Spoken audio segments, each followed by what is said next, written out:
Welcome to the Candid Life podcast, where we turn our broken hallelujahs into melody lines of impact.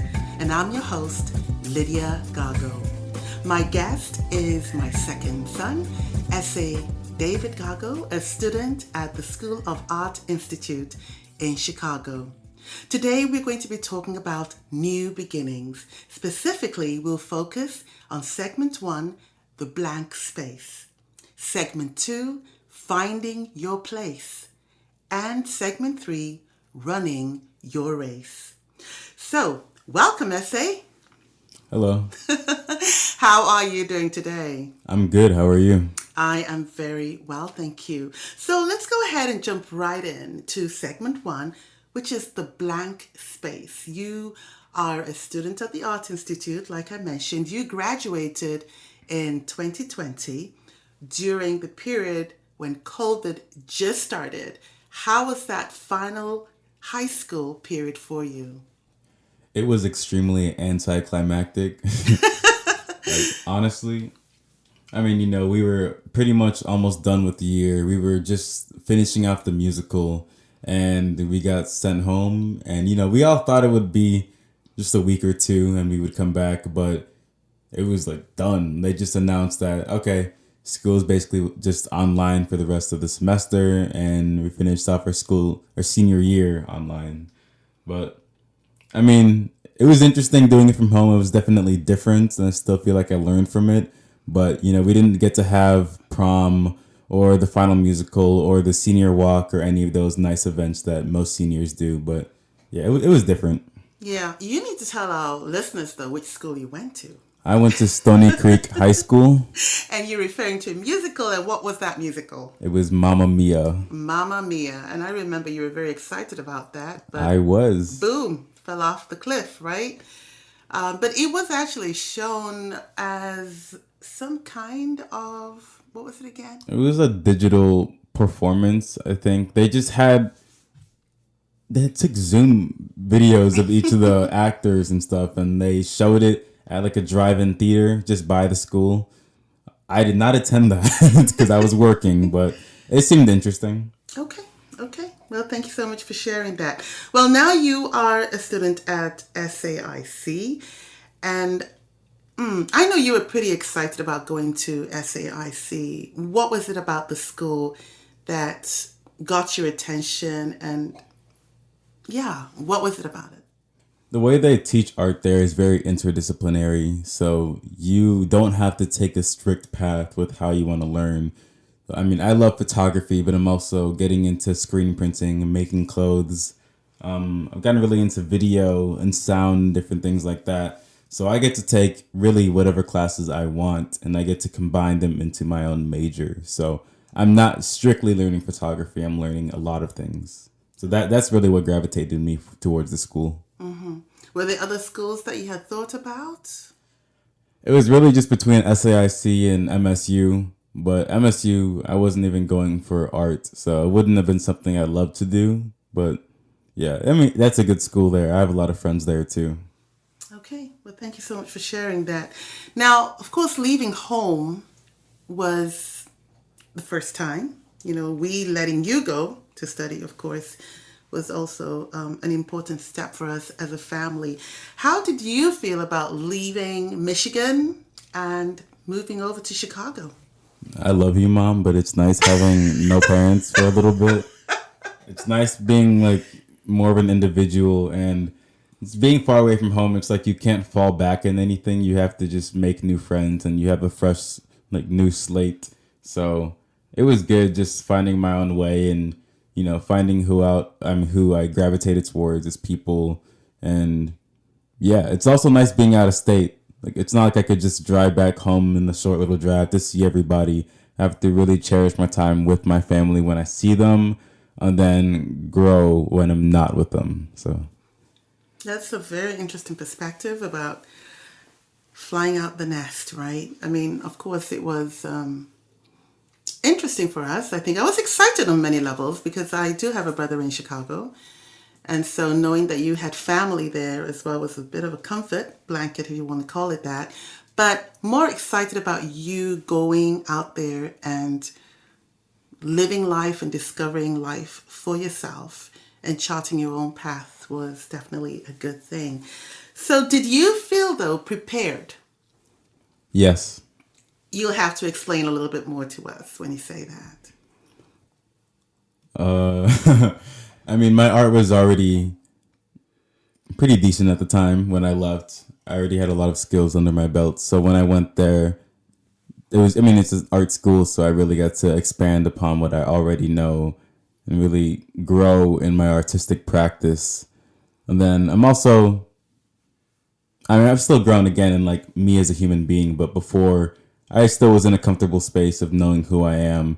So I wasn't really scared of anything, like I meet people, I make friends pretty easily. So I wasn't too worried about that. Before we get started talking about finding your place, segment 2, we're going to go ahead and take a quick break.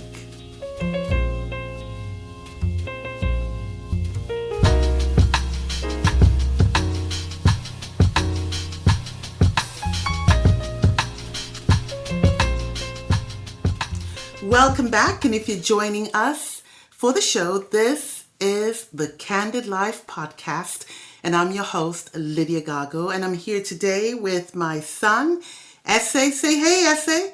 Hello. And Ese is a student at the School of Art Institute in Chicago. Today's topic is new beginnings. In the last segment, we discussed the blank space and what that means. But right now, we are going to go on and talk about finding your place. Now, you moved on to Chicago. You said you're happy, you're settled there, you're finding your place, I suppose. You're finding your place there.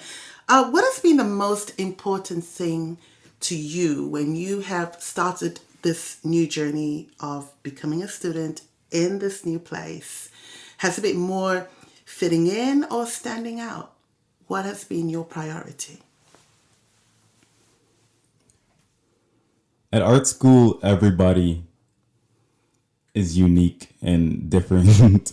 Back here in Rochester, Michigan, I feel like everybody kind of fits into the same like normalish mode or mold. But when you're at art school, everybody has colored hair and everybody's different and everybody wears different things. So it's like being unique is being normal there. And so I never felt like I didn't fit in there. Here I do stick out a little bit more. So I felt like I didn't have to really try hard to fit in with any certain crowd. Friends came naturally.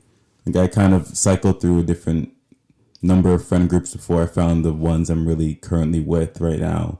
But the most important thing was just finding people I could really talk to and people I could grow with, because like those are the relationships that stand the test of time, and I've definitely found those friends. What have you learned about yourself as you have been navigating college in Chicago? I've learned that you don't have to filter yourself. Like if you're being yourself and other people don't like that, or they feel threatened by that, or they don't agree with you, then I feel like you don't need that, because what's the point of having friends who are going to drag you down, or people who just don't accept you?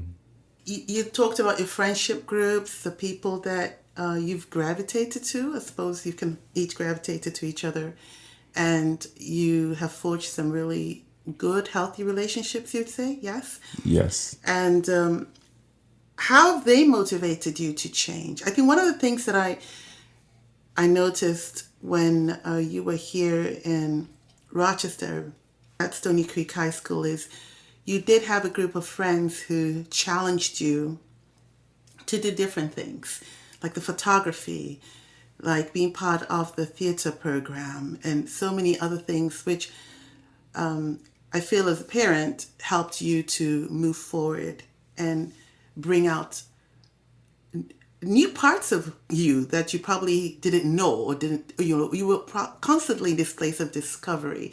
So how do you feel that has been, do you feel that has grown whilst you've been in Chicago? Definitely. One of my best friends at school, her name is Camille. she showed me a lot of different visual artists, and she showed me this one photographer by the name of Nan Golden. And what she would do is basically just document her life. She would just take her camera everywhere. She would just photograph her most intimate moments. And I think that was like one of the main things that's influenced me, like myself as a person and my work, just having honesty in your work. And so I've been photographing my life, my music. I'll talk about things that I'm dealing with, and it's just very raw. I also have another friend named Owen, and his work, some of it's based off of like the things he reads and the things he's learned. So we both recently read this book together named The Alchemist, and a lot of it is about like signs from like the divine or the universe or things like that. And that kind of showed me that I'm just not really searching for anything personally, and I'm just growing in my own way. And my work has also become about that and about personal beliefs of myself and others. And yeah, just friends have really shown me different things to address in my work and as a person. You grew up in a Christian home, and you came recently and you shared that you had had some change in beliefs. Would you like to share what some of those changes are and how that affected you and what actually sparked that change in belief? So personal beliefs. I've just been reading the Bible. I mean, not that recently, but like a couple months ago, and just researching some different things from the text, and I just found things I just don't agree with. Like one of the main things, my one friend, their name is Marcel. They did a performance where they were reading these misogynistic Bible verses and binding themselves with rope, and at the end they were just completely like they couldn't move. And some of them just really stuck out to me. Like some of them were speaking about how women couldn't speak in the Bible, or couldn't speak in the church, or how like women can't lead a church, or like some of them just got really bad. Where it'd be like, if a sinful man is to rape a woman, then the woman should stay with him to make him a better man. It's like talking about how men are the focus. I found that to be an issue. Some other things, just because I feel like a lot of things were just societal standards that change with time, but the Bible kind of like implemented them into like text that will be read forever and understood forever. And I think some things need to change along with time. And also just like different Bible stories. I didn't think that they were realistic. And of course, not everything's realistic, but yeah. So I just kind of strayed away from that. But I've been having a lot of conversations with people. Like I had a conversation with my friend Bella, and she was talking about how religion and God bettered her as a person. How when she went through hard time and she had a friend who would send her Bible verses, and those would really help her to fight the battle she was going through.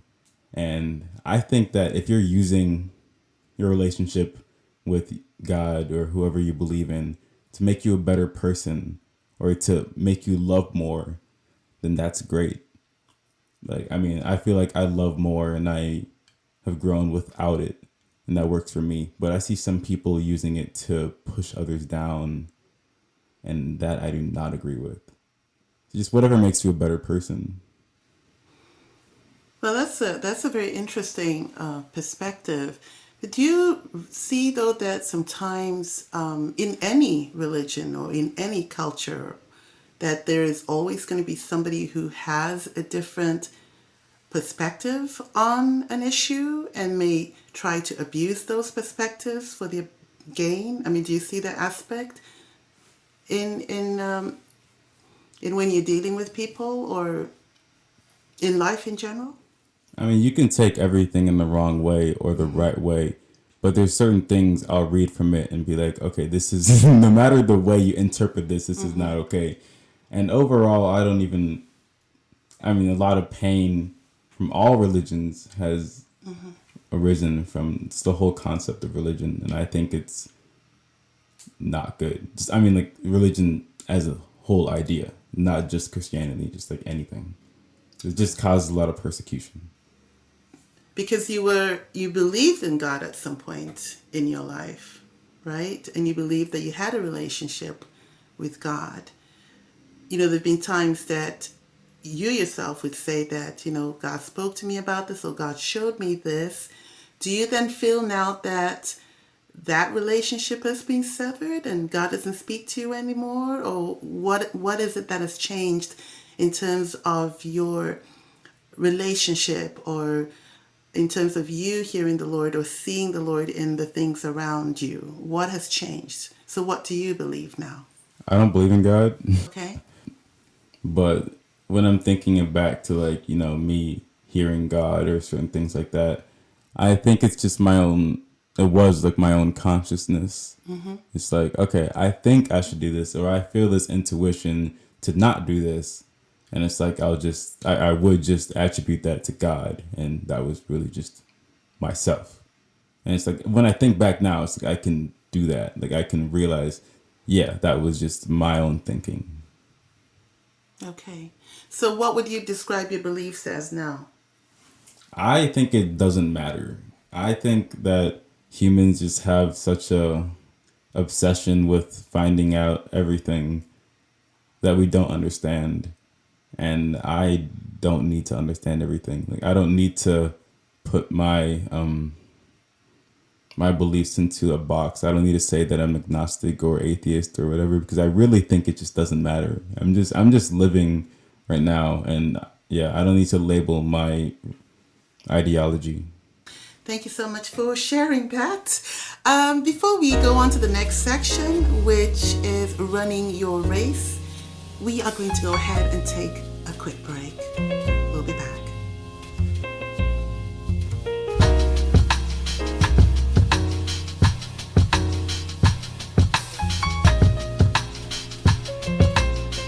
Welcome back. Thanks for checking out the Candid Life podcast, where we turn our broken hallelujahs into melody lines of impact. And I'm your host, Ese Gagoh. Today I'm with my son, Ese, who is a student at the School of Art Institute in Chicago.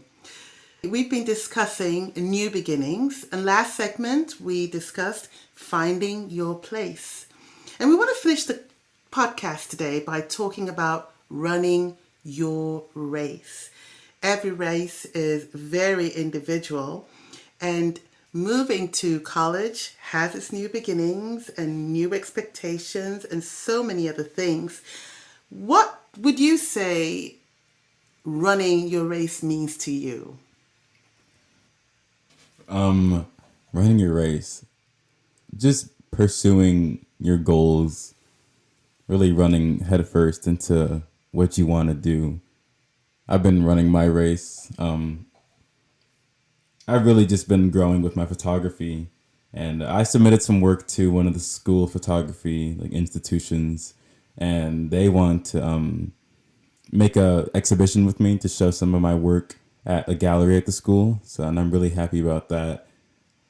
I've really been working hard to get my work out there. My one mentor in in Chicago, the name's Michelle. They were telling me about meeting up with artists in Detroit and just discussing work and shadowing them on their shoots and just anything. So I met up with a couple of artists, and that's been really great just to get some more insight on what work looks like in your actual field after university. And yeah, it's just been good. It's nice knowing that the work I'm making now is actively going towards a bigger project. Like, I'm working on a book right now, and it's just great sharing my work and seeing people have my work physically. And yeah, I'm running my race. You talked about meeting two Detroit-based photographers. Would you like to just share very briefly who they were, and what was it about their work that inspires you? Recently, I met up with Lancer. She's a photographer in Detroit, and she shoots primarily film. She graduated. She got her Bachelor of Fine Arts at CCS, the College for Creative Studies, and I did a program there back in 2018. And yeah, I've been following her work for a long time, and just her photography is amazing. She shoots mostly in Detroit and in the Philippines, just photographing like party scenes. And it's just a lot of her friends and her family and photos you could only get if you were close to her. And she kind of just wants to break down like the racial barrier between different countries and different peoples. And I just think that's really beautiful. So we talked a lot about actually creating a plan for when you're putting your work out there or when you're working with the client. She's talking about how she would she had a whole like list go on. So she'd be like, okay, I'll meet with the clients. We'll talk about what their vision is and what her vision is and how to actually make that happen. So you're also being like a photographer, director, a creative director, a producer, like it all comes together.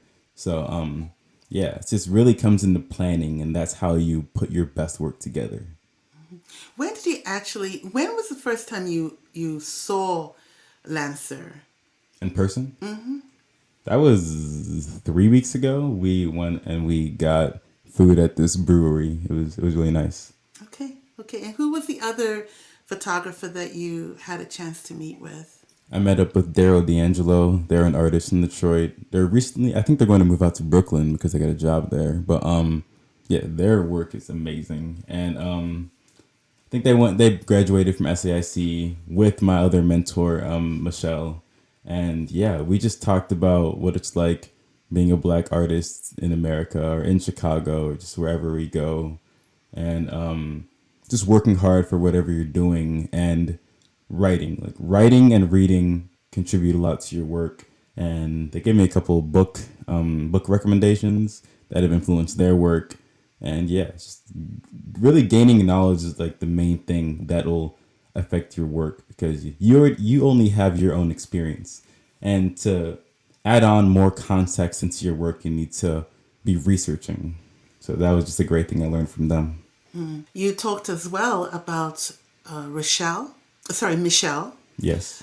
who is your mentor at the. Well, she's not really. I mean, No, tell us a little bit more about Michelle, because you met her when you were doing the program at SAIC over the summer, and she decided to take you under her wing to mentor you. How did you feel about that? Yeah, I met them back in 2019. I did a pre-college program there. I was with them for 2 weeks. And yeah, so I went over to go see their studio and just see a bunch of the work they're working on.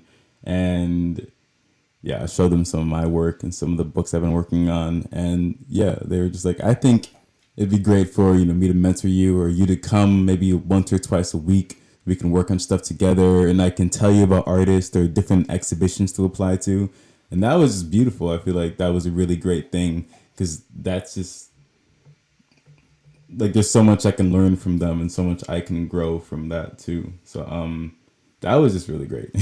And That's very good, yeah. yeah, like they saw me and said that, okay, I see potential in this student and I'm going to help them be the best that they can be. That was just great.